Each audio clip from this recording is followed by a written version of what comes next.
오늘 말씀드릴 제목은 나노 구조를 이루고 있는 여러전지 촉매를 이용한 다이어트 나트럴 퓨어셀의 성능 향상에 관한 연구를 하겠습니다.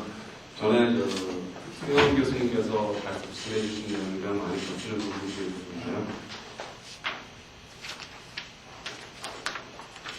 원리는 아까 말씀해 주셨던 것처럼 DMFC에서는 에너드에서는 물과 메탄올이 반응을 해가지고 이산화탄소랑 프로톤 전자가 나오게 되고요. 그 다음에 생성된 전자와 프로톤이 외부 서킷이나 내부에 있는 일렉트롤라이트를 통해가지고 캐소드로 전달되어서 캐소드에서는 산소와 반응하여 물이 자발적으로 나오다고 하는 전기화학 반응이 연료전지 DMFC의 주요 반응 원리가 되겠습니다.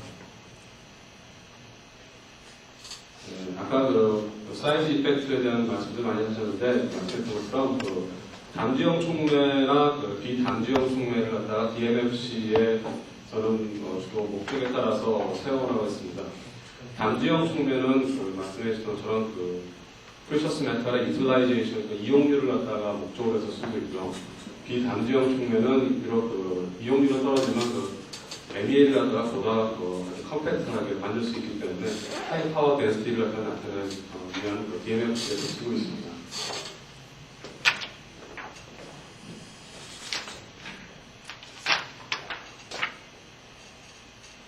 이제까지 많은 이 중에서도 연료전지의 성능을 좌우할 수 있는 이펙트들이 많이 있는데 멤브레인도 있을 수 있고, 근데 그 중에서 연료전지 촉매에 대해서 많은 연구를 있었습니다.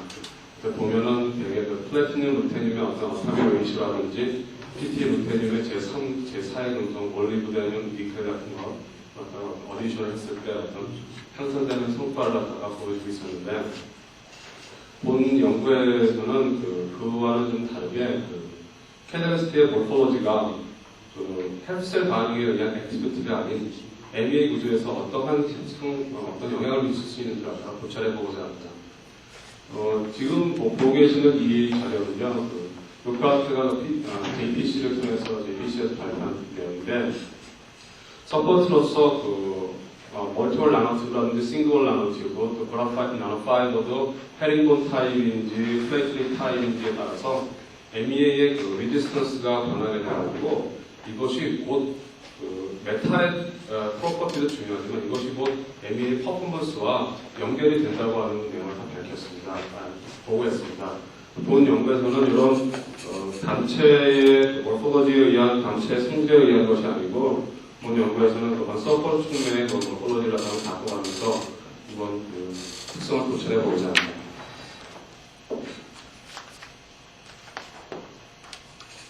이를 위해서 저는 SBA15이라고 하는 스터키 그룹이 사이언스를 통해서 만들어냈던 SBA15을 갖다가 트라이블러코 폴리머랑 테트라에트로스 실리케이트를 갖다가 애시틱한 조건에서 시험실에서 제조를 해가지고 SBA15를 템플레이트로 이용한 다음에 그 안에 플래티늄과 루테늄 프리커서를 도입해주고 드라이한 다음에 하이드로젠 분위기에서 리덕션해주고, 나중에 결론적으로 써야 될 때는 실리카가 없어야 되기 때문에 HF를 통해서 녹여낸 다음에 특성을 고쳐냈습니다.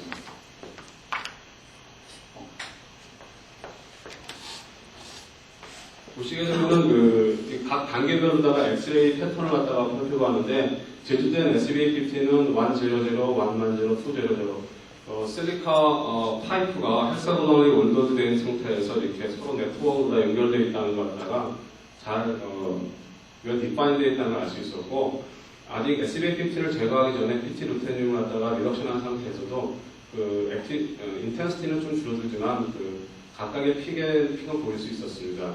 그 다음에 SBA15를 제거한 이후에 PT 루테늄만을 남겼을 때는 100 픽이 이렇게 남아있는 걸 볼 수 있었고요. 그와 똑같은 방법으로 PT 그런 네트워크도 만들어가지고서 같이 엑스레이 왁스를 한번 찍어봤는데요. 완전 똑같이 다 FCC 구조를 가지고 있는 걸 볼 수 있었습니다. 옆에 있는 이런 것들은 조금만 샤프한 픽들은 실리콘 스탠다드로서 저희가 라티스 파라미터를 계산하는 거고 넣은 실리콘 픽입니다.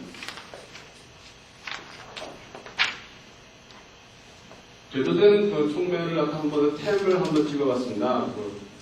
보게 되면 한 200에서 200 나노 정도 되는 선들의 그 나노 선들이 서로 이렇게 스캐터링이 되어 있지 않으면서 서로 이렇게 일렬로다가 서 있는 걸 갖다 볼 수 있었고요. 그래서 이것들이 SBAPT의 연결되어 있는 선 거기까지 다 채워져서 같이 네트워크 구조를 이루겠다고 생각을 해서 좀 HR템으로 봤더니 각 선들이 이렇게 라티스 프레임도 색칠하게 보이는데 선들이 이렇게 네트워크로 연결되어 있는 걸 볼 수 있었습니다. 그 다음에 일렉트론 빔의 패러럴 방향을 보게 되니까 헥사고널 오더로 된 스트럭처의 나노 선들이 흔들까지도 확인할 수 있었습니다.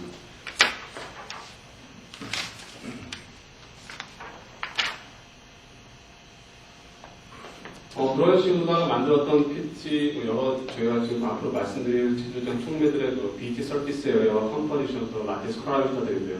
지금 말씀드렸던 PT 루틴 네트워크 같은 경우는 라티스 파라미터를 계산해 보게 되니까 이 3.9166 정도가 계산이 되는데, 이걸 가지고서 케언스가 서비스 사이언스를 통해서 컴포지션, 얼러이 컴포지션, PT 루틴 얼러이 컴포지션과 라티스 파라미터의 관계도 실같이 비교해 보면은 사용된 루테늄의 한 반 정도는 플래티늄과 얼로이를 가지고 있고, 나머지 부분은 헥사고널 포스펜킹 구조로 남아있다고 예상을 하고 있었고요. 그 다음에 이 총매는 리덕션을 한 후에 다시 옥시데이션, 고온 옥시데이션을 해주고 다시 리덕션을 또 더 600도까지 올려주게 함으로써 플래티늄과 루테늄이 인위적으로 얼로이가 이루어지지 않고 이렇게 서로 세퍼레이트 되어 있는, 아까처럼 아까 말씀드린 바이펑셔널 메커니즘을 확인해 볼 수 있기 위해서 이렇게 플래티늄과 루테늄이 세퍼레이트되어지게 이렇게 만들었습니다.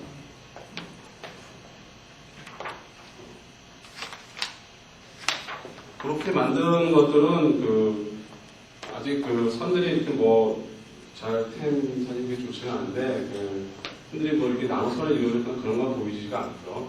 특히 삭스 데이터를 몰라도 어떤 메저 프로스 구조를 이루어지겠다는 보기도 힘들고, 그 다음에 여기 보시게 되는 왁스 데이터를 보게 되면은 아까는 없었던 루테늄 픽이, 루테늄 HCP 픽이 이렇게 보이는 걸로 봐서 루테늄의 대부분은 바로 어나더 페이지로다가 있다는 걸 갖다가 할 수 있었습니다.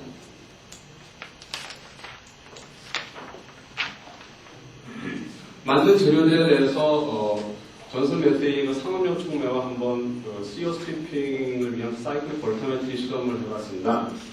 PT 네트워크 같은 경우와 존슨 매트의 하이스펙 처음으로 비교해보게 되면 훨씬 더 낮은 포텐셜에서 CO가 스트리핑 되고 있는데, 같은 플래티늄이더라도 몰포로지가 선이라든지 이렇게 비교되면은 D밴드의 일렉트론이 좀 더 리치하기 때문에 CO가 더 낮은 포텐셜에서 스트리핑 되는 걸 확인할 수 있었고요.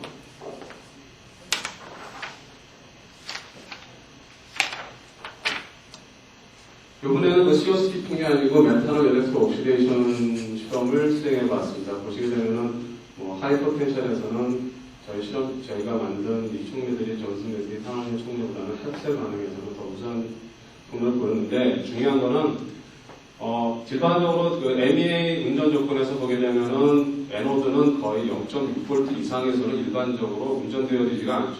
거의 0.6V 이하에서 안정적으로 운전되어지기 때문에 이 이하의 포텐셜이 제일 활성이 중요합니다. 그런데 안에서 보게 되면은 PT 루테늄 존슨 매트 총매가 조금 저희 네트워크 총매보다는 높은 걸 알 수 있었습니다.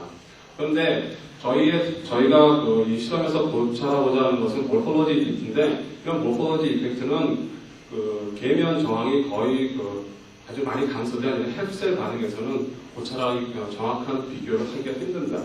그렇기 때문에 이걸 가지고서 싱글셀 테스트 결과를 갖다가 말씀드리겠습니다. 그 전에 요 결과는 아까 네트워크 총매 루테늄의 일부가 플래티늄과 이렇게 얼로이로 이루어져 있는 그 총매와 서로 따로따로 페이지가 달라져 있는 총매들의 매스 액티비티를 갖다가 코로나 암페로메트를 통해서 플러팅을 해봤습니다.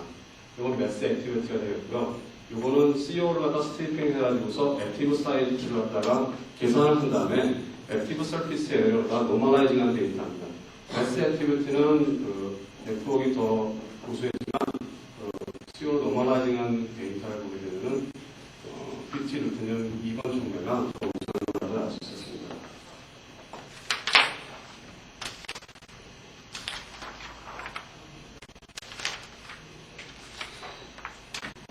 이거는 저희들이 지금 만들었던 촉매들의 일렉트론이 어떻게 움직이고 있는지, 얼로이를 이루어지면서 어떻게 움직이고 있는지 알려고 저희가 근데 엑스페이스로다가 각각 PT 네트워크, PT 루테늄 네트워크, PT 2번 갖다가 엑스페이스로 PT 사이프로 비교해 봤습니다. 뭐 디컨버루션을 갖다가 아주 뼈하게 잘 해본다고 했는데, 이거는 엑스페이스 데이터로다가는 제 자신이 이렇게 일렉트론이 어떻게 움직이고 있는지 그걸 갖다가 확신하기가 힘들었습니다. 그래서 IR을 이용해가지고 CO를 흡착해가지고 IR의 그 흡착 프리퀀시가 변하는 것 갖다가 확인해 보고자 합니다.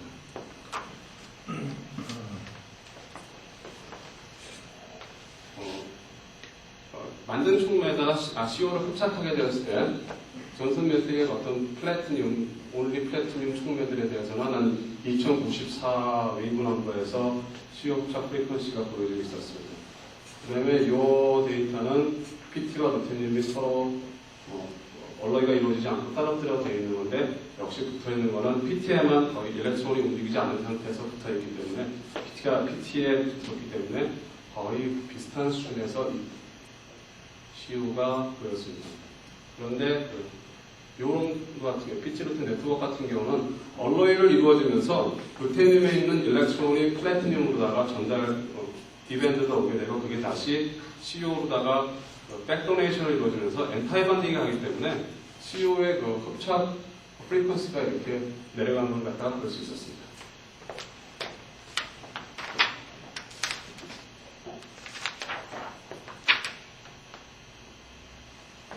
요거는 만들어진 저희가 갖고 있는 촉매를 가지고서 ME를 제조해가지고서 셀 퍼포먼스를 제조해보았습니다. PT 루테늄 네트워크 촉매와 존슨 매스의 상업용 촉매를 갖다가 이렇게 우수한 성능은 아닌 것 같은데, 저희들이 상대적인 비교를 할 수 있었고, 이 셀에다가 레퍼런스 일렉트로드를 갖다 붙여가지고서 에노드 퍼포먼스만을 비교해 보았습니다. 보게 되면은 역시 네트워크 촉매가 존슨 매스 촉매가 우수한데, 특히 PTR 2번 촉매보다는 훨씬 우수한 걸 볼 수 있습니다.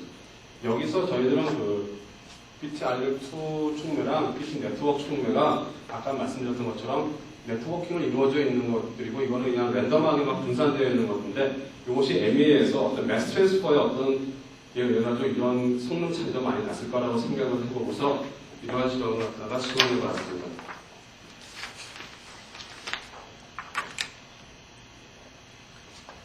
저희가 만든 셀에 레퍼런스 일렉트로드를 달아놓고서 이 레퍼런스를 기준으로 워킹은 에너드 촉매가 되고, 카운트는 캐서드가 돼가지고, 이걸 갖다가 마치 텍스트에 다니는 것처럼 스캔 베이스를 갖다가 바꿔가면서, 즉 0.5, 1, 5, 15, 30, 60 바꿔가면서 메탄올 일렉트론 옥시데이션을 수행해 봤습니다.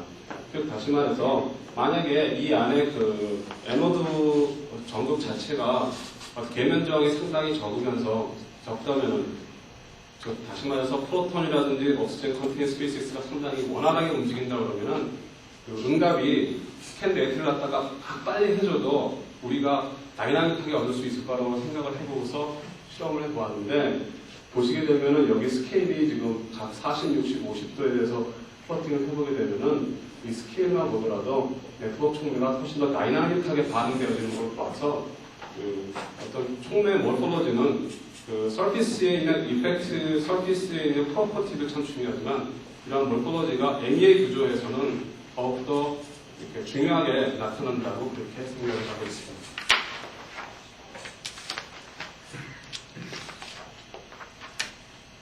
결론을 이제 정리해서 말씀드리면요.